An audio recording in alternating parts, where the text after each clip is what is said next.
So this is Peter Parker with his father. Actually, I'm sorry. No, it's Mary Jane in the vision of the California developer. Apparently, it's a self-insert. I've been told it's by the only male developer on the team. I haven't fact-checked it, haven't looked it up. Wouldn't be surprised if this is the case. But why does it matter, right? I mean, what is even the point in having a Mary Jane, which used to look like this, by the way? The whole point was for Peter Parker to be relatable. Like, if you're a teenager in school and you get constantly bullied and you're weak and you're pathetic and you don't even know how to make eye contact with another girl, let alone have a conversation, you would relate to Peter Parker. You would read the comic book and you'd be like, oh my god, he's just like me. What can I do to improve myself? How can I be good? How can I be, right? Like, that was like literally the thing. It's like, how can I be good? Okay, so Peter Parker gets extraordinary power, which is basically puberty. He reaches puberty, gets extraordinary power. What does he do? He stands up to bullying. When he chooses to ignore injustice, his close family member passes away, and he understands that he needs to stand up against bullies. He needs to defend the weak. He needs to use his power, his ability for good. And that's when the hot girl starts liking him.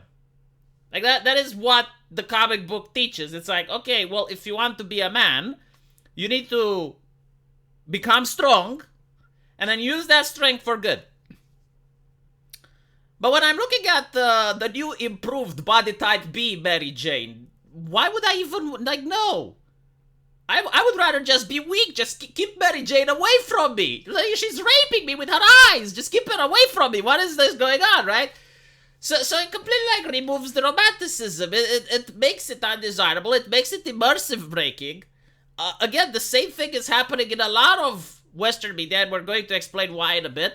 But my wife was watching The Wheel of Time, where you have the exact same stuff, like women that I'm not going to even call ugly. They're not even women. They're body type B. I mean, in these video games, when you log on, it literally says body type A, body type B. Like, they don't even use the word women anymore. And we're going to go into that in a little bit, as I keep promising. But you get to see that the actress, the one that made the facial capture, looks like this. And then they gave her a square jawline. Like, the androgynous characteristics are being done with a purpose.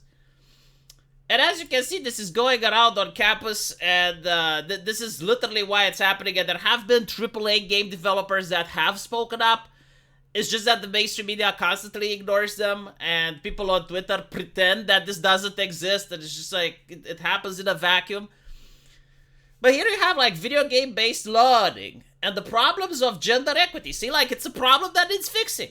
The problem isn't that games are broken on launch. The problem isn't the graphical glitches. The problem, no, is the gender equity. Like, kids are playing video games and we're not pushing gender equity on them. That's a problem, according to Atmeyer. So we're going to exemplify an androgynous approach to developing computer science e-learning games in higher education. As you can see, like, this is being pushed by universities. This is where the game developers and... Well, actually, it's not where the game developers go. It's where the HR ladies go. It's where the diversity officer, the officer of the corporate fascismus, goes to learn his trade. And as you get to see here, the development of e-learning games that upheld the principle of gender equity forces the developer to either ungender existing game models. This is what happens when they make the remake, the reimagining, the develop for the modern audience, the wider audience. This is what they mean, right? They do the androgyny to existing characters, right? It forces the developer, like, the developer is forced. We're using force. This is coming from the university. I'm not making this up. Forces the developer to either ungender existing game models. I love when I speak like this, huh? Because it shows the gravitas of what we're talking. Or use androgynous game models. From a development point of view, the androgynous game model is the easiest choice, since the developer can avoid making load decisions on what constitutes gendered gameplay. in developing gameplay to teach students the parent-class-child class relationship in Java.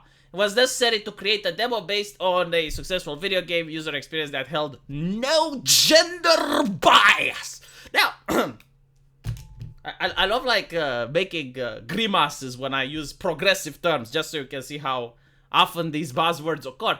But all jokes aside, this is now the mentality that's like at AAA gaming industry. Like, it used to be like a university thing, and then it was exported to the AAA at large. This is why you get characters that look like this, all right? And this is why people on Twitter get so furious, they get so livid, they get so aggressive when you say that you don't like the new design of Mary Jane, and they will instantly gaslight, and they will say, oh, you're a Khmer, you want to watch pornography.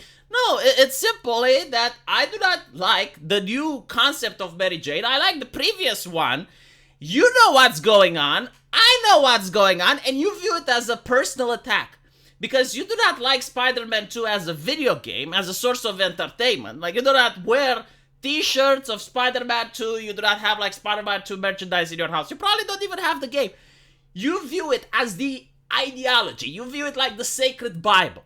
And when I say that I don't like the Mary Jane, you from Twitter, you view it as a personal attack. It's like you're a Christian and I spit on the Gospel of Luke. That's how you view it. That's how you react.